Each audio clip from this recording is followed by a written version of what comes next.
श्री कृष्ण हे मुरारी, हे नाथ नारायण वासुदेवाय। हरिओम नारायण। अष्टावक्र गीता प्रकरण दूसरा, सूत्र 24। अनुवाद। अनंत महासागर रूप मुझ में चित्त रूप वायु के शांत होने पर जीव रूप व्यापारी के अभाग्य से जगत रूपी नौका नाश को प्राप्त होती है। व्याख्या।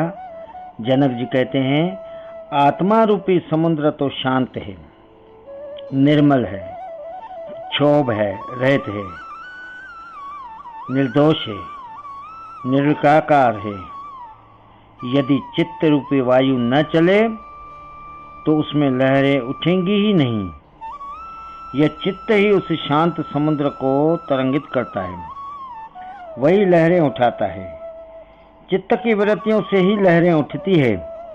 ये तरंगे ही संसार है, जो आत्मा रूपी समुद्र से भिन्न नहीं है, किंतु अहम भाव के कारण ये भिन्न प्रतीत होने लगती है,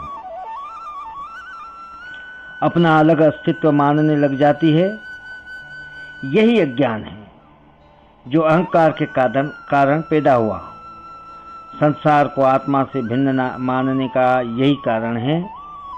अपने को आत्मा से भिन्न, अकेला, स्वतंत्र मानने के कारण ही काम, क्रोध, लोभ, मोह आदि अनेक वृत्तियां बढ़ती ही गई।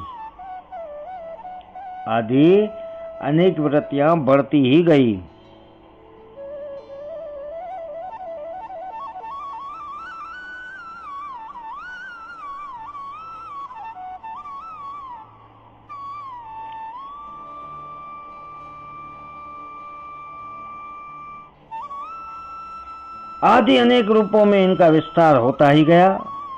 वह मनुष्य अपने ही बनाए हुए जो माया जाल में उलझ गया। जनक जी कहते हैं कि तरंगे ही संसार है, जो आत्मा रूपी समुद्र में चित्त रूपी वायु से पैदा हुई।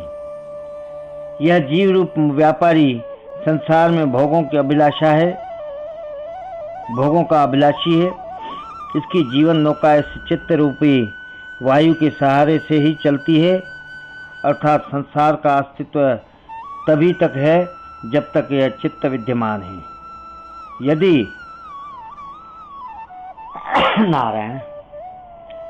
यदि यह चित्त रूपी वायु अधिक तेज हो जाती है, विषय वासनाएं, अहंकार, लोभ आदि बहुत बढ़ जाते हैं, तो संसार में अत्याचार, अनाचार, दुराचार, वैमनस्य, घृणा, हिंसा आदि इतनी ही बढ़ जाती है कि यह संसार रूपी नौका डूबने लगती है। किंतु यदि हवा बिल्कुल शांत हो जाती है, तो भी इन हवाओं के सहारे ही चलने वाली नाव आगे नहीं चल सकती। यह वही विनाश को प्राप्त हो जाती है। इसलिए चित्त रूपी वायु ही इस संसार का आधार है, तथा जीवन रूपी व्यापारी इसी के सहारे संसार में अपना व्यापार करता है। इस जीव रूपी व्यापारी के लिए यह सौभाग्य है कि यह वायु न अधिक तीव्र चले, झंझावात व बौंदर, आंधी, तूफान भी न आवे, और न ही यह हवा बिल्कुल ही शांत हो जाए, जिससे नाव चले ही नहीं। किसी ने कहा है, दर्द भी होती रहे फरियाद भी, मर्ज भी कायम रहे, जिंदा रहे बीमार भी। यही दुनिया का वास्तविक स्वरूप है। इससे भिन्न दुनिया की कल्पना की नहीं जा सकती।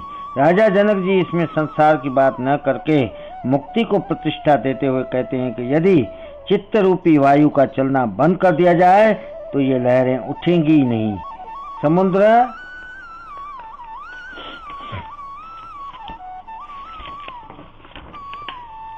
समुद्र शांत हो जाएगा, तरंग रूप यह संसार बिल्कुल विलुप्त हो जाएगा, तो यह जीव अपनी नाव को खे नहीं सकेगा। उसका कारण के साथ जो व्यापार है वह बंद हो जाएगा तथा उसकी यह जगत रूपी नौका विनाश को प्राप्त हो जाएगी। यह उस जीव रूपी व्यापारी का दुर्भाग्य ही होगा, क्योंकि जीव का मुख्य आधार ही संसार है, भोग है, तृष्णा है, वासना है। किंतु जनक जी इस दुर्भाग्य को भी सौभाग्य मानते हैं। जीव के लिए यह दुर्भाग्य है, किंतु जीव इससे अपने को संसार से अलग करके अमृत को प्राप्त हो जाता है। लहर मिटकर सागर बन जाती है, लहर मिटकर सागर बन जाती है। जीव विनाश को प्राप्त होकर आत्मा स्वरूप को हो जाता है। वासना में छूटता है कुछ भी नहीं। लहर को समुद्र से भिन्न मानने की भ्रांति थी, जो अज्ञान था, वह मिटते ही वह समुद्र हो गई। जनक जी के यही कहते हैं कि मेरा जीव रूप विनाश को प्राप्त होकर आत्म रूप हो गया है। पतंजलि कहते हैं, जब चित्त की वृत्तियां रुद्ध होती है तब जीव अपने रूप में स्थित रहता है। अन्य समयों में चित्त की वृत्तियों के समान रूप होता है।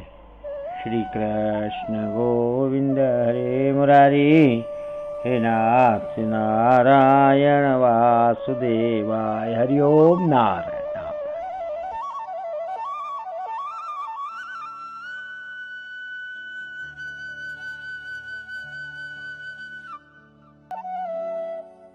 श्री कृष्ण